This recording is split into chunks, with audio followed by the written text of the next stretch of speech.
Je suis Quentin Deba, le gérant de la structure Kongombo Kelengi, une structure artisanale basée en République du Congo depuis 3 ans.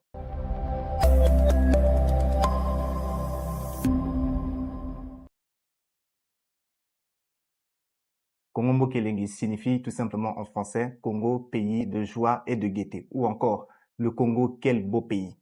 J'ai fait mes études en Afrique du Sud, sortant de là titulaire d'un bachelor en audit financier. Dès mon retour au pays en 2015, j'ai fait une carrière en tant qu'auditeur financier dans un grand cabinet international de consulting et de conseil nommé Ernst & Young.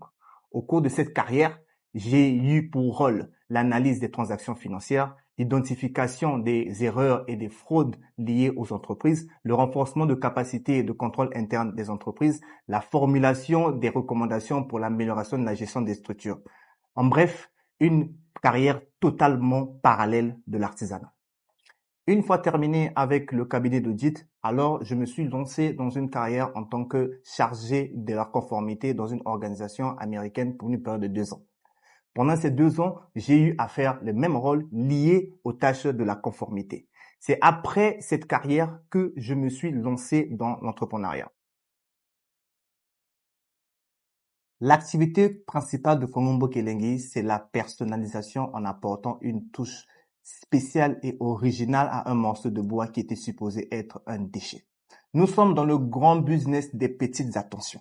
C'est-à-dire que nous nous focalisons sur une personnalisation pour les articles des particuliers, des entreprises, des fondations et très récemment même avec des organisateurs d'événements et des grandes conférences. Kongombo Kelengi se situe à Pointe-Noire tout comme à Brazzaville.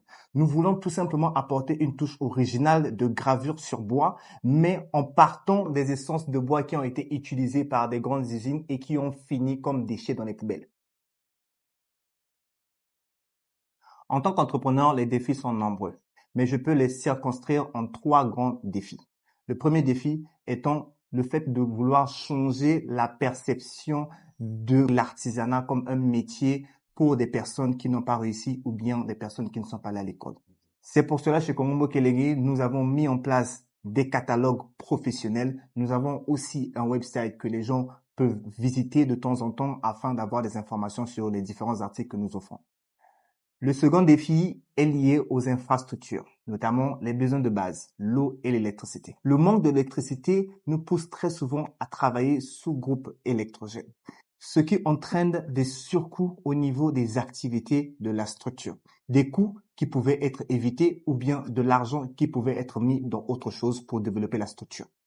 Le troisième défi, c'est la difficulté d'avoir des partenaires menuisiers de qualité. C'est la raison pour laquelle nous avons opté de travailler avec des institutions de formation comme Don Bosco qui forment des jeunes menuisiers depuis plus de 25 ans.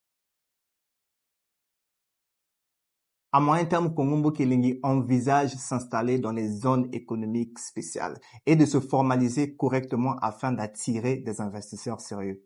Et à long terme, Kongombo Kelengi souhaite se positionner en tant que structure artisanale professionnelle, innovante et créative au niveau de la République du Congo ainsi que dans la sous-région.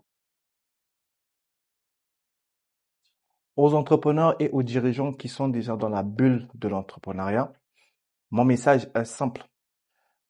Continuons à avoir cette rage-là pour développer le secteur privé afin de créer de l'emploi et aussi de la valeur au niveau de notre pays et pourquoi pas au niveau international. Je sais que c'est difficile, je sais qu'il y a des challenges, mais c'est parce que c'est dur que c'est passionnant.